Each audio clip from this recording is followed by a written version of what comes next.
마가복음 11장 12절부터 14절까지입니다. 제가 봉독하도록 하겠습니다. 이튿날 저희가 베다니에서 나왔을 때에 예수께서 시장하신지라 멀리서 잎사귀 있는 한 무화과 나무를 보시고 혹 그 나무에 무엇이 있을까 하여 갔었더니 가서 보신즉 잎사귀 외에 아무것도 없더라. 이는 무화과의 때가 아님이라. 예수께서 나무에게 일러 가라사대 이제부터 영원토록 사람이 너에게서 열매를 따 먹지 못하리라 하시니 제자들이 이를 듣더라. 아멘.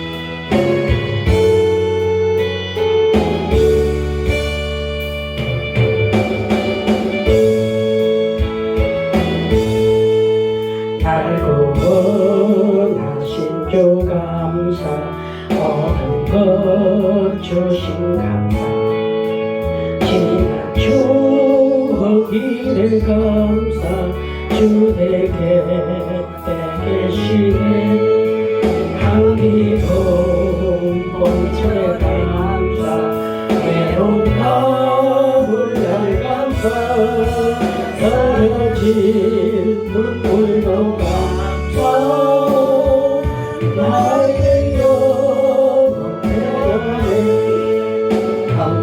감사하신 기도 감사 거절하신 것 감사 해처럼 높으신 감사 모든 것 채우시네 아픔과 기쁨도 감사 절망 중위로 감사 정녕 못할 은혜 감사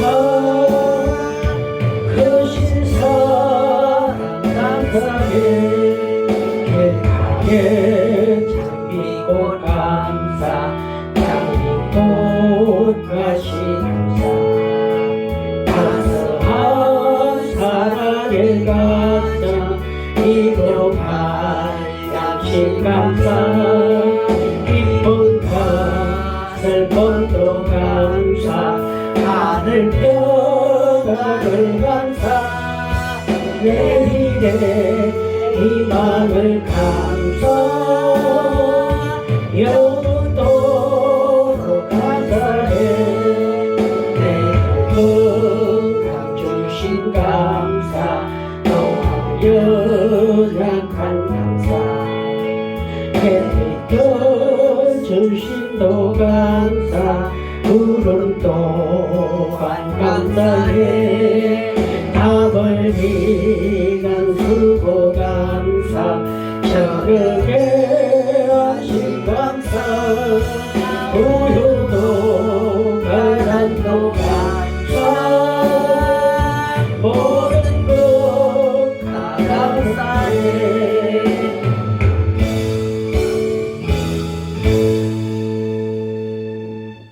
오늘은 추수감사주일입니다. 미국에서 크리스마스 다음 가는 큰 축제일이 추수감사절입니다. 1620년에 신앙의 자유를 찾아서 신대륙에 도착한 청교도들의 그 신앙 고백에서 시작되었습니다. 추수감사절은요. 그래서 신앙의 자유를 찾아간 긴 항해 끝에 드디어 신대륙에 도착했지만은 신대륙에 정착할 그 만반의 준비를 갖추지 못했던 청교도들은요. 첫해 겨울에 추위와 질병과 기아로 102명 중에서 47명이 사망하는 그런 어려움을 겪게 되었습니다. 그들이 영국에서 가져온 씨앗들을 이렇게 미국에 와서 이렇게 버리려고 하니까 그 미국에서 그 땅은 바위가 너무나 많았어요. 그래서 적합하지 않았고요. 영국에서 쓰던 농사 기술 또한 도움이 되지 못했다는 것입니다. 하지만 혹독한 겨울을 보낸 다음에 봄에 창조주들은 인디언들의 도움을 받아서 옥수수, 콩, 보리 등을 재배를 하여서 좋은 수확을 거둘 수가 있었습니다. 그래서 모든 농사의 수확이 끝난 뒤에 농사에 도움을 준 인디언들을 초청해서 감사의 예배를 드리며 식사를 함께 이렇게 나누었다고 합니다. 이것이 전통이 되어서 오늘날에는 매년 11일 그 마지막 목요일을 추수감사절로 여기고 있다고 합니다. 감사와 기쁨의 날로 지키고 있다고 하는데 초창기 한국에 복음을 전하던 선교사들은 대부분이 미국에서 파송된 분들이었기 때문에 그분들이 지키던 추수감사들을 함께 지키다가 오늘날 한국교회에서는 11일 셋째 주일을 감사주일로 정하고 지켜오고 있습니다. 그래서 오늘 11일 셋째 주일입니다. 이처럼 추수감사들은 한 해 동안 얻은 결실들을 바라보면서 감사하는 절기입니다. 풍요로운 결실을 감사하는 절기이지만 사실 좋은 결실을 얻지 못한 사람들에게는 겨울이 시작되는 이 시기가 가장 큰 두려움의 시간이기도 한다고 합니다. 그래서 열매 없이 겨울을 맞이해야 하기 때문에 그렇습니다. 여러분, 열매 없이 먹을 것 없이 겨울을 맞이한다면 얼마나 거기 겨울을 나기가 힘들겠습니까? 오늘 본문에 예수님이 열매 없는 무화과 나무를 저주하신 사건이 소개되고 있습니다.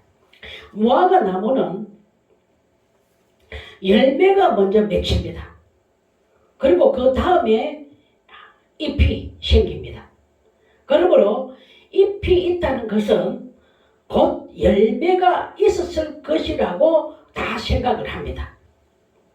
오늘 본문에 보면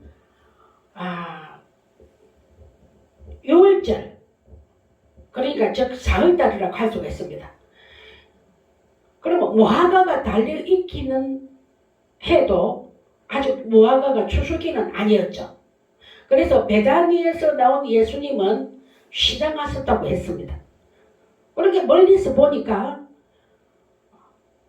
그 잎사귀가 무성한 무화과 나무를 보고 먹을 것이 있을까 하여서 가보았습니다. 그런데 아무것도 없었습니다. 이 무화과 나무는 이른 봄에 열리는 초록빛의 작은 열매조차도 없었다는 것이죠. 앞전에 뭐라 그랬습니까? 무화과는 먼저 열매가 맺히고 나서 잎사귀가 맺힌다 그랬죠. 그런데 여기는 잎은 무성한데 어떻습니까? 열매가 없었다는 거죠. 그러니까 잎이 무성하면 분명히 아주 덜 익은 무화과라도 있었을 것이라 생각하고 예수님이 아마 오셨을 것입니다. 그런데 이 열매가 안 맺혀 있었다는 거죠. 첫째, 잎이 무성하지 못한 무화과 나무 잎을 하면 열매가 그렇게 열려있지 않다고 생각도 할 수가 있지 않습니까? 그런데 무성하지 못한 열매 맺지 못한 무화과 나무에게 예수님이 심판을 선언한 것은 그런 무화과 나무는 아무 쓸모가 없기 때문에 심판을 선포를 하셨습니다. 왜 그러냐면 무화과 잎이 무성하다면 먼저 무화과 열매가 열려야 됩니다. 지금은 그때 당시는 사흘달이니까 아주 무르익히지는 않았잖아요. 무화과가 열었다는 것이죠. 그러면 열매가 먼저 맺히고 잎이 나오는데 예수님이 어떻게 해요? 무성한 무화과 나무 잎을 보고 타고 오셨잖아요. 풋 과일, 초록색 과일, 이 무화과가 그래도 익지 않은 무화과가 있었을 것이라고, 열매가 있었을 것이라고 생각하고 왔지만은 없었다는 거죠. 그러니까 잎만 무성하고 열매를 맺지 못하니까 예수님께서 이 무화과 나무는 뭐라고요? 쓸모가 없다는 거죠. 쓸모가 없으니까 어떻게 해요? 그렇게 심판을 하신 거죠. 이는 신앙생활을 오래 했다고 해서요, 막 교회에서 기독교를 내세우면서도 정작 복음은 전하지 않고 분쟁만 일으키고 교회에 나오는 성도들을 쫓아내는 이 직분자들에 대한 심판이라고 할 수가 있습니다. 두 번째로 무화과 나무는 성전을 상징하는 것이므로 거룩한 열매를 맺지 못한 예루살렘 성전도 하나님의 심판을 받을 것임을 예고한 것이라고 할 수가 있습니다. 이 무화과 나무는 예수님이 찾으시는 그때에 기대했던 열매를 내놓지 못했기에 다시는 열매를 맺지 못할 것이라는 저주의 말씀을 듣게 됩니다. 여러분, 오늘 말씀 참 심각하게 좀 들었어야 됩니다. 사실 성경에서 무화과 나무는 포도나무, 감람나무와 함께 무엇을 상징합니까? 이스라엘을 상징합니다. 흥미로운 것은 세 나무가 모두 열매를 얻기 위해서 심는 나무라는 것입니다. 예수님의 공생의 그 마지막 기간에 있었던 그 무화과 나무를 저주하신 사건은요, 그런 의미에서 상징적인 의미를 담고 있었는데, 공생의 기간 동안 예수님이 베푸셨던 모든 이적은 뭐냐면 살리는 기적이었어요. 살리는 기적. 안전뱅이를 일으키고 소경을 눈을 뜨게 하고 배고픈 자를 먹이게 하고 심지어 죽은 자를 살리는 기적을 일으켰습니다. 이 모두가 아주 어려움에 처해 있는 인생들을 살리기 위해서 예수님께서 베푸신 이 이적이라고 할 수 있습니다. 그런데 오늘 본문에 등장하는 기적은 뭐라고 했습니까? 죽이시는 기적입니다. 멀쩡하게 살아있는 나무를 저주해가지고 어떻게 해요? 죽게 하신 그런 기적입니다. 열매 없는 무화과 나무가 이처럼 준엄한 심판을 받은 것은 이 나무 자체가 열매 없는 이스라엘 백성들의 믿음을 상징하고 있다고 보았기 때문입니다. 여러분, 하나님 자녀이면서도 입만 무성하고 열매를 맺지 못한다면 심판을 받을 수밖에 없습니다. 오늘 이스라엘 백성들을 믿음 없는 것을 상징하고 있습니다. 예수님은 3년간의 공생애를 통해서 이스라엘 백성들에게 수많은 표적을 보여주시고 하나님 말씀을 전하셨지만은 저들은 끝까지 회개하지 않았습니다. 회개에 합당한 열매를 드리지 못한 것이라고 할 수가 있습니다. 여러분, 마태복음 3장 10절을 보면 뭐라고요? 도끼가 나무 뿌리에 놓였으니 좋은 열매 맺지 아니하는 나무마다 찍어 어디에 던진다 했어요? 불에 던진다 그랬어요. 불은요, 심판을 뜻합니다. 마태복음 4장 17절에는 예수님이 회개하라 천국이 가까워하느니라 이렇게 선포하고 있습니다. 회개에 합당한 열매를 맺어야 됩니다. 회개에 합당한 열매를 맺지 못한 이 죄로 인해서 하나님의 저주와 심판을 받을 이스라엘 그 백성들의 운명을 생각하시면서 오늘의 그 표적을 보여주신 것입니다. 먼저 무화과 나무가 저주를 받은 것은 무엇보다도 이 나무가 이런 값을 못했다고 할 수가 있습니다. 무화과 나무는 누구를 상징한다고요? 이스라엘을 상징한다. 이 무화과 나무는 포도나무와 함께 이스라엘을 상징하는 대표적인 나무들입니다. 무화과 나무나 포도나무는 모두가 열매를 얻기 위해서 심는 나무입니다. 이 포도나무도 그렇고 무화과 나무도 그렇고요. 관상수가 아닙니다. 제목으로는 아무 쓸모가 없는 나무입니다. 오직 열매를 얻기 위한 나무입니다. 그래서 열매를 얻기 위해서 심는 나무라는 것입니다. 이 무화과 나무로 불리는 것은 무화과 열매가 있기 때문에 무화과 나무로 불리어집니다. 다시 말해서 무화과 나무의 존재의 의미는 열매로 드러난다는 것입니다. 열매. 무화과 나무가 잎이 모성했지만 열매가 없기 때문에 그 저주를 받았잖아요. 그래서 무화과 나무는 열매로 그 존재를 드러낸다는 것이죠. 그런 거로 열매 없는 무화과 나무라면 이미 그 존재의 의미를 상실을 한 것이라고 할 수가 있습니다. 무화과 나무에 무화과 나무라는 이름이 붙여진 것은 그 무화과 나무가 열매를 맺기 때문에 그렇다고 이야기했습니다. 그러나 베다니의 무화과 나무는 열매를 맺지 못했습니다.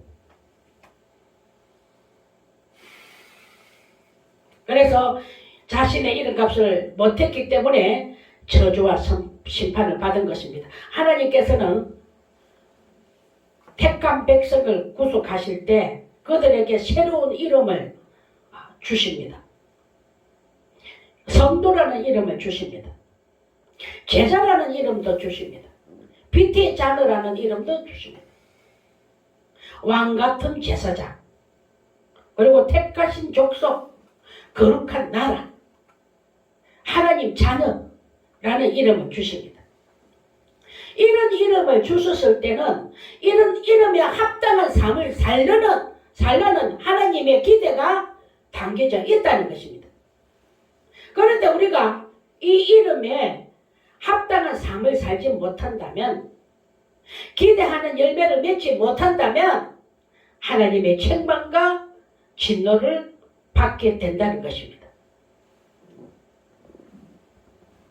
두 번째는 무화과 나무가 저주를 받은 것은 주님이 요청할 때 합당한 열매를 드리지 못했기 때문에 그렇습니다. 이 무화과 나무는 예수님이 시작하실 때, 예수님 어느 때보다도 그 열매를 간절히 원하실 때에 열매를 드리지 못했습니다. 물론 이때가 무화과 이때가 아니라고 말하지만은 제철에 나는 성숙한 열매는 아닐지라도 적어도 아주 초록색 푸거 있잖아요. 익지는 않았지만은 시장기를 채울 수 있는 푼 열매라도 맺고 있어야 되는 것입니다. 그런데 이 무화과는요, 어떻습니까? 주인님 예수님께서 열매를 요구하실 때 아무것도 내놓지 못했다는 거죠. 그러니까 주님의 요청에 응답하지 못했기 때문에 진노와 심판을 받은 것이라고 할 수가 있습니다.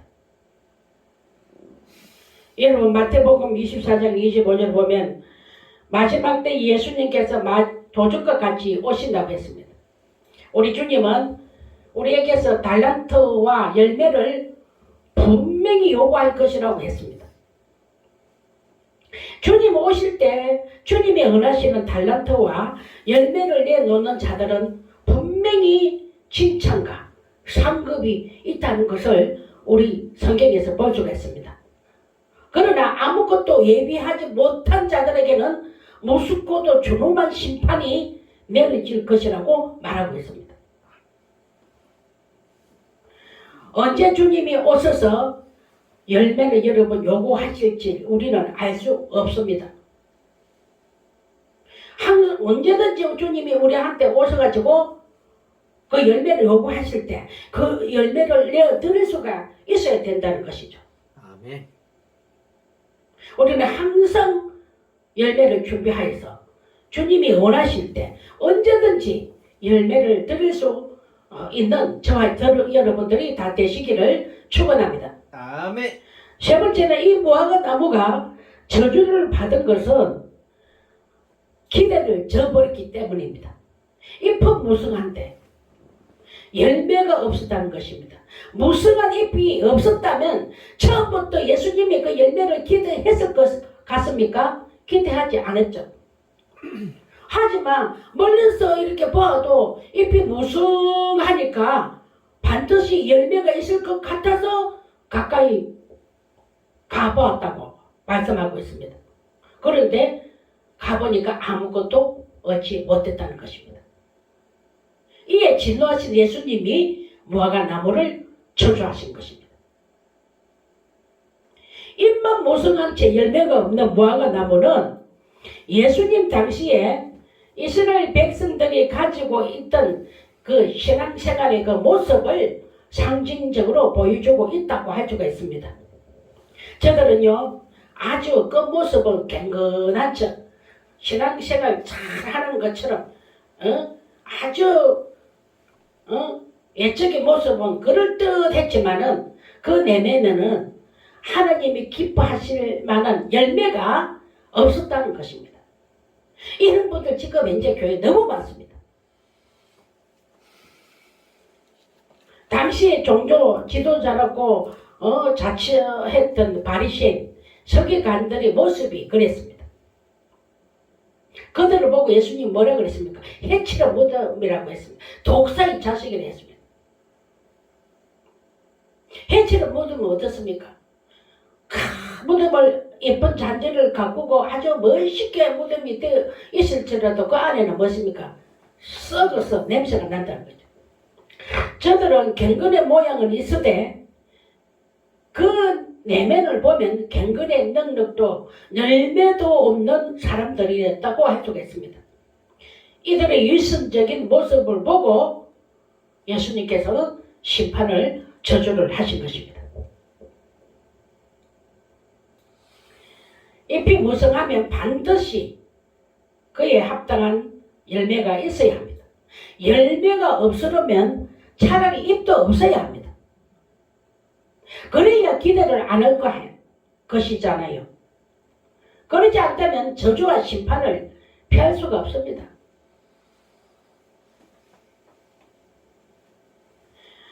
나무에게 있어서 잎은 나무 자신을 위해서 필요한 것입니다. 자신에게 필요한 공급을 받기 위해서 잎을 내는 것입니다. 그렇다면 열매는 누구를 위한 것입니까? 열매는 나무를 심은 주인을 위해서 필요한 것입니다. 우리를 누가 심었습니까? 주님이시. 그러면 우리는 열매를 내서 주인을 기쁘시게 해야 돼요. 주인이 요구할 때 그 열매를 내어 드려야 돼요.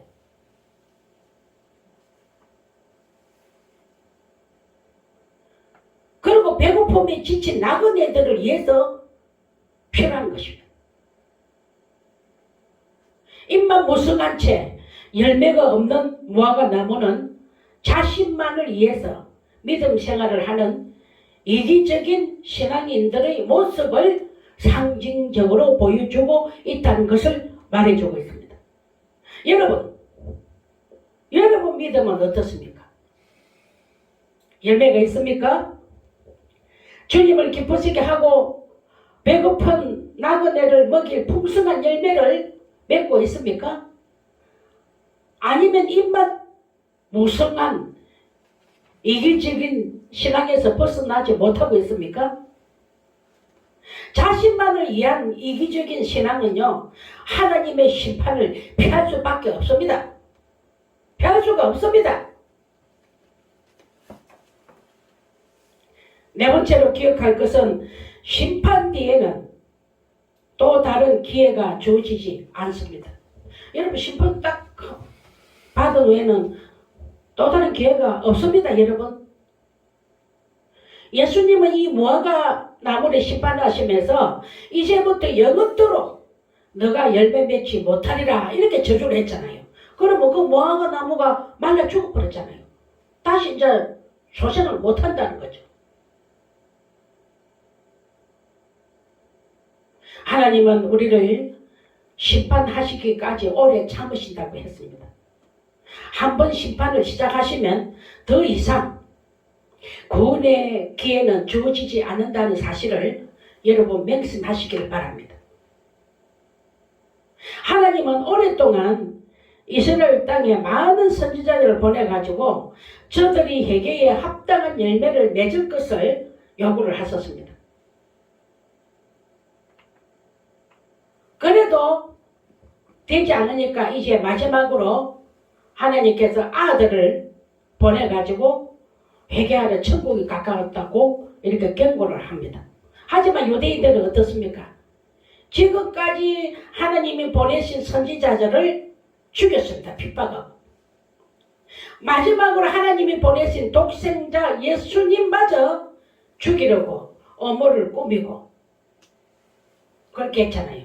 결국 십자가에 못 박혀 죽게까지 하셨습니다. 이 죄로 인해서 예루살렘이 멸망받을 것을 하시고 오늘의 시간을 통해 경고하고 계시는 것을 말할 수가 있습니다. 오순절 강림, 성령 강림으로 시작된 이 교회 시대는 은혜의 시대로 이렇게 불리우기도 하지만은 이 은혜의 시대는 이 땅의 교회가 사라지는 후의 사건으로 끝나게 될 것입니다. 그 후론 하나님의 무섭고도 준엄한 심판이 이 땅에 내려지게 될 것입니다. 하나님을 대적했던 그런 나라뿐만 아니라 성도란 이름을 가졌지만 이에 합당한 열매를 맺지 못한 이름뿐인 그리스도인들에게도 심판이 분명히 내려진다는 것을 아시기를 바랍니다. 아직 기회가 있을 때 회개하고 회개에 합당한 열매를 들으시기를 축원합니다. 아멘. 말씀을 맺겠습니다. 무화과 나무라면 무화과 나무라는 이름에 합당한 열매를 맺어야 됩니다. 잎이 무성하면 반드시 이에 합당한 열매가 있어야 합니다. 여러분들 하나님 자녀라는 성도라는 거룩한 백성 하나님 나라라는 이름은 좋잖아요. 그에 대한 합당한 열매가 있어야 된다는 거예요. 오늘 본문에 등장하는 이 무화과 나무는 생각지도 않은 때에 열매를 요구하시는 주님을 만나게 되었다는 것이죠. 맞잖아요. 아직 본격적인 무화과 때가 아니었지만은 예수님이 나무에게서 열매를 요구하셨던 것입니다. 종말과 심판의 순간도 이와 같이 찾아온다는 것을 여러분 아시길 바랍니다. 마태복음 3장 10절에 보면 이미 도끼가 어디에 놓여있다고요? 나무 뿌리에 놓여있다. 좋은 열매 맺지 아니하는 나무보다 뭐라고요? 찍어 불에 던지운다 그랬어요. 생각지도 않은 때에 인자가 와서 열매를 달라고 요구하실 것입니다. 그때 주님이 요구하시는 합당한 열매를 내놓지 못한 사람들을 오늘 본문에 등장하는 무화과 나무처럼 준엄한 심판을 피할 수 없을 것이라는 말씀입니다.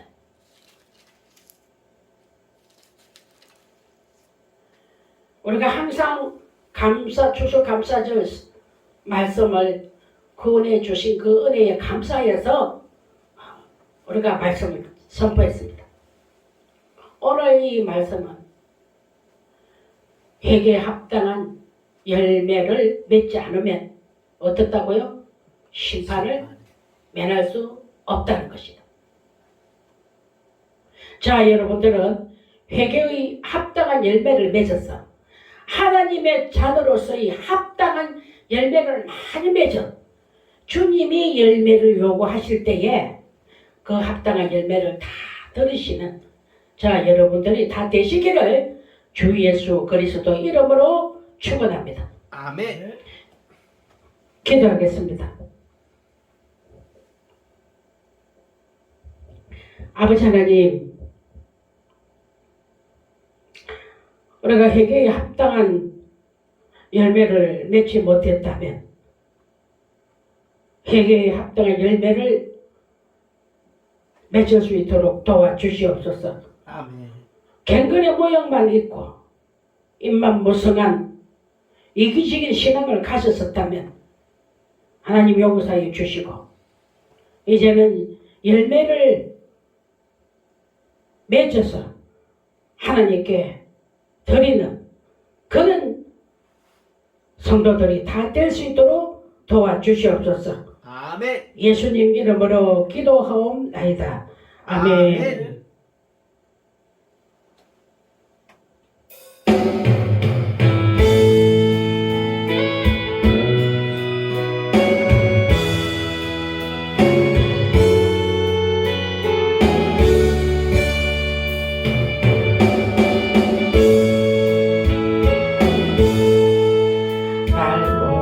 하신 주 감사 모든 것 주신 감사 지난 주일의 감사 주 내게 계시네 향기로운 분들의 감사 외로운 가을날 감사